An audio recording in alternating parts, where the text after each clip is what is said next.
Hello. Have you guys noticed how huge the fast food industry is in the United States?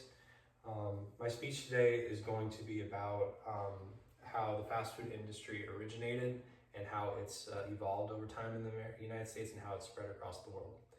The reason I'm giving a speech on this today is because I spent a lot of my childhood, teenage years, and adult life consuming a lot of the products from this industry and how it had a negative impact on a lot of aspects of my health.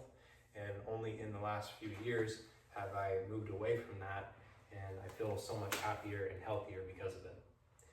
So that's exactly why I'm so passionate about discussing this with you guys today. So the origin of fast food in the United States goes back to the 1920s to the state of Kansas, with the first real known fast food like restaurant chain opening up, which was White Castle. It had the restaurant industry already existed, but it implemented an assembly line like process to it, or a manufacturing like process, which made it quick and fast, and that attracted the eyes and taste buds of a lot of Americans. And then that caused a lot of popularity with it. And then as more time went on throughout the rest of the 1900s, more fast food chains and enterprises followed suit and opened up with different fast food chains known as McDonald's, Subway, Chick-fil-A, Sonic. All of those have opened up as well over time and has encouraged competition in the industry.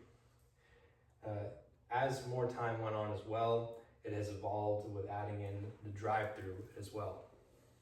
Now, it even goes beyond the United States. Even though it originated, it has spread to pretty much every other country in the world, with some varying differences. With them franchising outside of the United States, a lot of industries such as McDonald's and Starbucks are the biggest ones, which have 35,000, even 40,000 locations throughout the whole world. And in these other countries, there's definitely differences in their menus, typically adapting to the country's diet and culture with how their menu might be different. So as an example, a McDonald's location's menu in the United States is drastically different from one in China, if that makes sense. Another aspect of the fast food industry I would like to discuss today is the impact on the health of a lot of people in the United States and how our government has tried to impact that. One of the biggest health concerns that a lot of people have linked to high fast food consumption is high blood pressure, diabetes, and heart disease. And on a way more serious note, and more disastrous note, the impacts of weight gain and obesity, which a lot of critics have connected to the fast food industry as well as ultra-processed foods. These things such as weight gain and obesity have been linked to shorter lifespans and premature deaths, which are linked to a lot of different health concerns.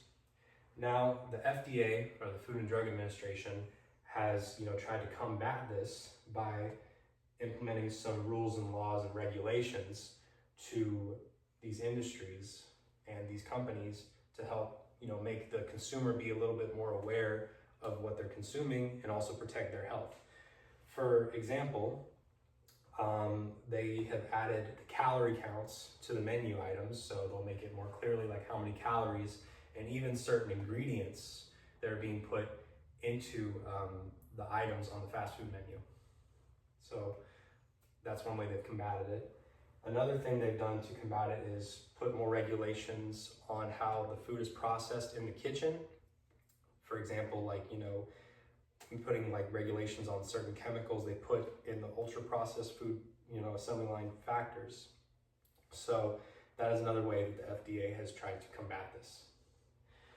So that's going to pretty much conclude my speech today.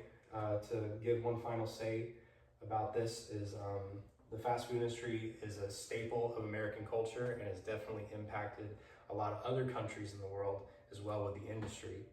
And to wrap it up lastly, the country is trying to combat some of the issues with the health concerns involved with the fast food industry, and it's important that people practice self-awareness towards what they're consuming and also to the regulation of how this industry is handled. So, thank you. Oh,